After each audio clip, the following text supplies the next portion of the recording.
Okay, apes. Two more things we have to do to prep for reading Antigone. We need to look at Oedipus Rex's family tree.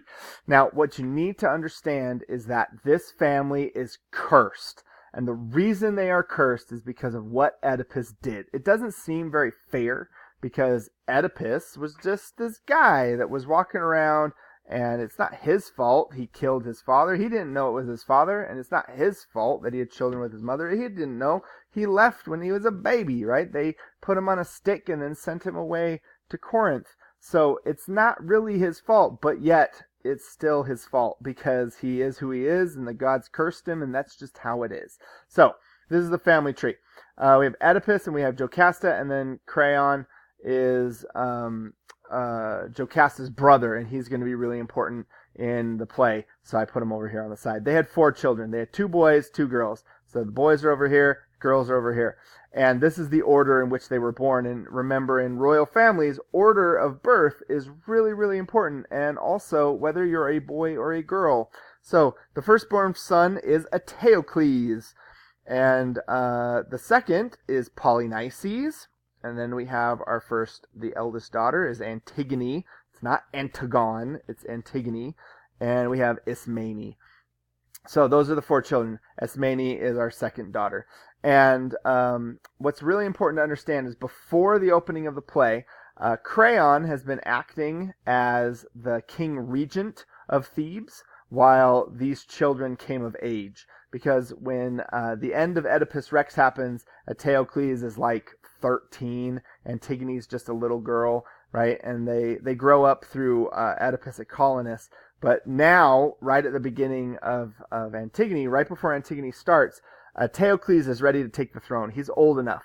So Eteocles takes the throne and becomes king. Well, as we know from history and every other royal family, the second son doesn't like that. Polynices doesn't like the fact that Eteocles is king, and so he goes out and he gets an army. He leaves Thebes, he goes and gets an army, brings it back to Thebes, and they have this huge battle right before the opening of this play. And in the middle of the battle, Eteocles and Polynices face off in a river, and they both hit each other at the same time. They both kill each other, and they die. So now we don't have any heir to the throne because Antigone can't inherit because she's a girl.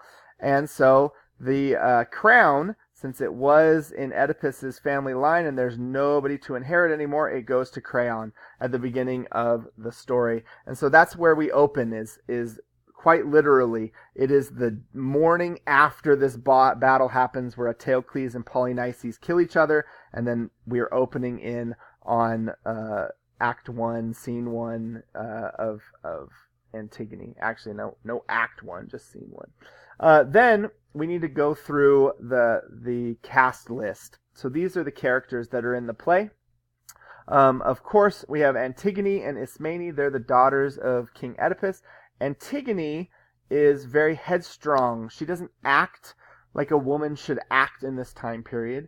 She says what she wants. She speaks her mind. The thing that is most important to her is following the laws of God and being loyal to her family. That's what's most important to her. Ismene is different than Antigone. She is the younger daughter, and she is very much more worried about following the laws of the state, the laws of the government, rather than following God and being loyal to her family. That's what's most important. She doesn't want to get in trouble.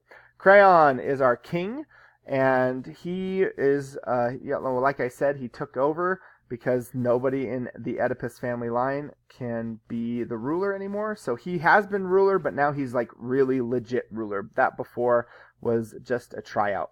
Haemon is his son, and Haemon's really smart. Haemon is also betrothed to Antigone.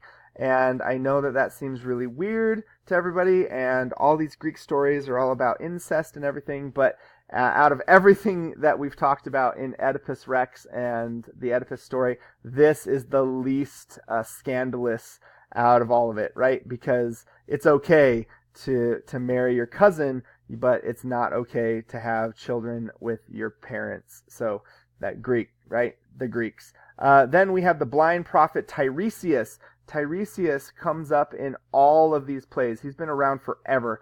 And the thing we need to remember, he is blind. He's a seer. The type of prophesying he does is bird augury.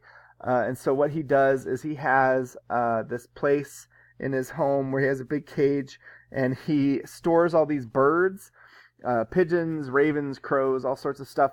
And he'll have his helper, which is usually a young man, lead him in there, and then he will sit on a stool in the middle of this room, and all the birds will poop on the ground, and then they'll walk through the poop, and then the boy describes the poop to Tiresias, and then Tiresias tells the future.